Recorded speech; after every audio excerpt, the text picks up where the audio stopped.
Okay. Ulit. Ako po si Romeo Yap Jr., Satellite Officer po ng Southern Palawan. Ang trabaho ko po i-supervise yung tatlong satellite offices, yung NARA, yung Quezon at Brooks Point. Ang tatlong satellite offices po na ito ay mayroong 9 na loan officer at isang admin assistant. Yung trabaho ko po, i-manage yung tatlong satellite offices. Okay, pakidescribe yung program na ginagawa ng ECLOP sa inyong region or area. Sa ngayon po, sa Southern Palawan, ang mga loan program na ino-offer namin una, small medium enterprise loan para sa mga businessmen. Tapos pangalawa, meron din po kaming micro individual loans para naman po sa mga middle class entrepreneurship, mga entrepreneurs. Tapos meron din po kaming pagdating, since na ang Palawan ay yung pangkaraniwang kabuhayan ng tao ay pagsasaka, meron pong loan program na inalaan doon yung ECLOP. Yun po ay tinatawag na rice farming loan at agri-leasing loan.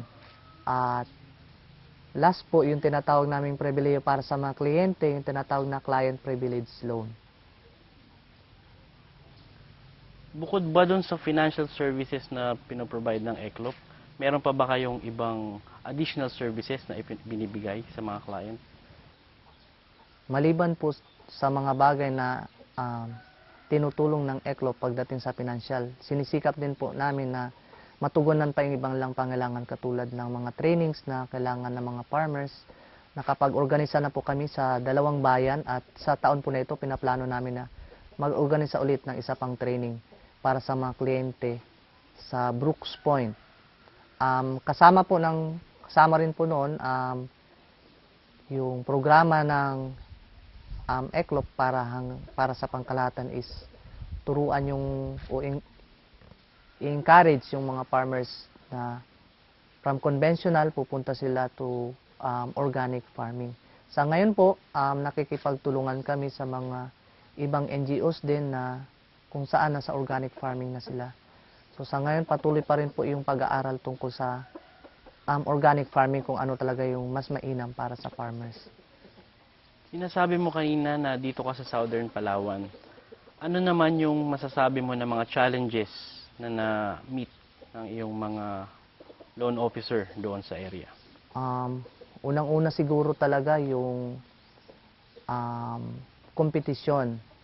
Kasi dilingid sa ating kaalaman na dumarami po yung kompetisyon. So, unang-una yung kompetisyon kung papaano papakita ng loan officer na to stand out from the crowd. Tapos pangalawa po, yung ibang factors katulad ng pagtaas at pagbaba ng presyo ng inputs. Tapos yun po ay sa part ng loan officer.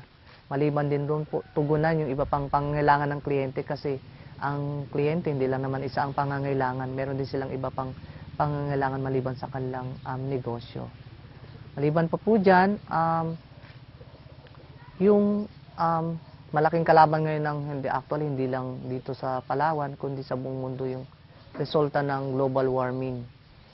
Katulad po nung nakaraang taon, ang sinalanta po ng El Nino yung mga sakahan ng aming mga kliyente. So, malaking problema po yun sa amin kung paano namin sila tutulungan. Ano naman ang support na naibigay sa inyo ng ECLOP para matugunan itong mga challenges na to? Sa ngayon po, una siguro yung tawag dito, yung emotional support ng ECLOP nandoon, grabe, sobra-sobra. Tapos maliban din doon, kung may mga problema sa pamamalakad, sa polisiya, so lahat yung pinag-uusapan dito sa level namin sa Palawan para anumang bagay na dapat pagtulungan para masaayos at mapaganda, yun ang ginagawa namin. Una yung siguro pagtutulungan. Nakakatanggap kami ng tulong, hindi lang financial, of course, yung moral na tulong mula sa ECLOP.